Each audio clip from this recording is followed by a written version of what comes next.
अब one nation one election या भारत या रहेगा, इंडिया हटा दिया जाएगा संविधान से, जितनी भी चर्चाएं चल रही हैं, इसको लेकर सुप्रिया जी ने सवाल पूछा कि ये सब रूमर मॉन्गरिंग क्यों, ये सब शिगुफे क्यों, ये अफवाहें क्यों, स्पष्टता क्यों नहीं आती सरकार की तरफ से। और इस पर सुधांशु जी ने जवाब दिया। आज संसदीय कार्य मंत्री ने भी सोनिया गांधी जी को चिट्ठी लिखकर जवाब दिया है कि जब बिजनेस एडवाइजरी काउंसिल की बैठक होगी तो एजेंडा इस सत्र का क्या है जो संसद का बुलाया गया है 5 दिन का, पता चल जाएगा। उससे पहले इतनी परेशान होने की कोई बात नहीं है। आज तो ये भी खबर आई सुधांशु जी की प्रधानमंत्री खुद ये कह रहे हैं कि विपक्ष जो है ये सनातन वाले विवाद पर, जो उदयनिधि स्टालिन ने कहा कि सनातन खत्म करना है, इस पर घिरा हुआ है और उस पर बात कीजिए, उस पर जवाब दीजिए विपक्ष को। सनातन पर उनको बचकर ना निकलने दीजिए। वो खुद नहीं चाहते कि ये इंडिया भारत वाले विषय में पढ़ा जाए। देखिए, प्रधानमंत्री जी ने मंत्रिपरिषद में क्या कहा इसकी मुझे प्राइम फर्स्ट हैंड जानकारी नहीं है। संसदीय पार्टी में जो बोलते हैं वो मुझे जानकारी है। हाँ, परंतु इतना मैं कहना चाहता हूं कि सुप्रिया जी जो बोल रही थी उन्होंने एक माखौल शब्द का यूज किया।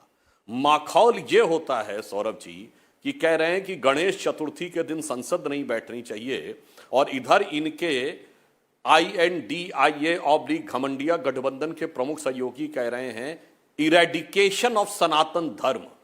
दर्शकों से कहूंगा जाके चेक कर लीजिए, इरेडिकेशन ऑफ सनातन धर्म का अंग्रेजी से हिंदी में अनुवाद हुआ सनातन धर्म का समूल नाश।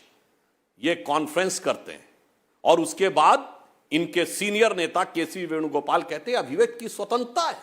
मतलब ये तो माखौल उड़ाना हो गया कि सनातन धर्म का समूल नाश पे कॉन्फ्रेंस करना, वक्तव्य नहीं, कॉन्फ्रेंस करना अभिव्यक्ति की स्वतंत्रता है। और फिर कहना कि गणपति चतुर्थी के दिन, जबकि प्रधानमंत्री ने तो इससे बढ़िया क्या हो जाता, सबसे पहले शुभस्य शीघ्रम कहा जाता है गणेश जी के लिए, श्री गणेशाय नमः करिए, तो उसी दिन संसद शुरू होने जा रही है। इसे कहते हैं माखौल उड़ाना। दूसरे विषय की बात कहते हैं। हमने कब सोनिया जी के विवेक पर प्रश्न चिन्ह लगाया? हमने तो कहा बहुत विवेक के साथ उन्होंने जवाब दिया है।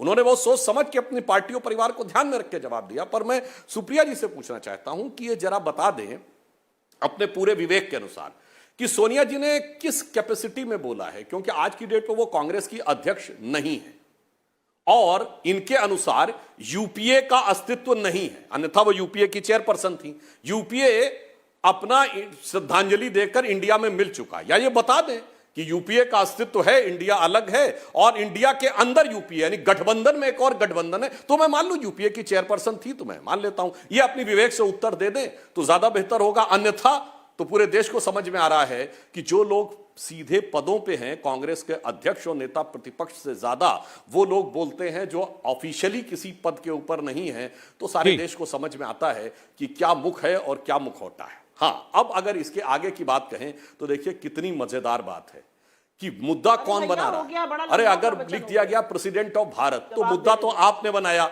अब मैं मुद्दे की बात कहती हूं जो सोनिया गांधी जी ने विषय बनाया। सुप्रिया जी अपने अपने टर्न पे बोल रहे हैं, जैसे अच्छे ढंग से डिबेट चल रही है, आप अपने टर्न पे बोलिएगा, मेरी बात गलत लगे उड़ा दीजिएगा। अब मैं बताना चाहता हूं, इन्होंने कहा मुद्दे की बात, तो याद करिए इस समय भारत की ग्रोथ रेट 7.8% है। ये IMF ने कहा है, किसी फॉरेन के अखबार में नहीं छपा है।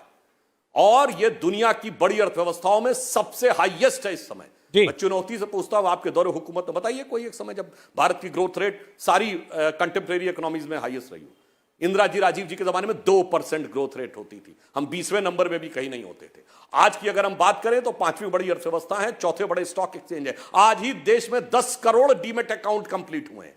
हम तीसरे बड़े ऑटोमोबाइल मैन्युफैक्चर, दूसरे बड़े मोबाइल हैंडसेट के मैन्युफैक्चर, नंबर 1 के हम इंफ्रास्ट्रक्चर इन्वेस्ट करने वाले। देश में 50 करोड़ लोगों को जनधन अकाउंट मिला है और आपको पता 4 करोड़ लोगों को, गरीब लोगों को मकान मिला है। तो जो मुद्दे की बात है, मुझे पता है कि मुद्दे की बात पे बात नहीं हो सकती, इसीलिए आज कर्नाटक के इनके मंत्री ने बोला है कि हिंदू धर्म का तो मूल ही नहीं पता है। अच्छा चलिए ठीक, क्या तो आप दो बात राहुल गांधी जी भारत जो भारत की उपलब्धियां आपने बनाई, तमिलनाडु में जिस पादरी के साथ बैठे थे वो इनको समझा रहा था कि शिव और शक्ति कुछ नहीं है।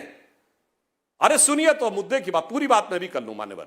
ये कह रहे थे वो वीडियो अवेलेबल है जिसमें पादरी इनको समझा रहा शिव शक्ति कुछ नहीं है। आपका सोच ये है और हमारी सोच ये है कि प्रधानमंत्री जी ने चंद्रमा के उस बिंदु का नाम शिव शक्ति रखा है जहां पर कि चंद्रमा। सर एक एक करके बात कर लेते हैं। चलिए ठीक है, आपने क्या बातें कही सुधांशु? विकास हो या कल्याण हो, सब चीजों में उत्तर। इंडिया टीवी हर वक्त हर जगह डाउनलोड करने के लिए सर्च करें India TV news Google play store या ऐप स्टोर पर।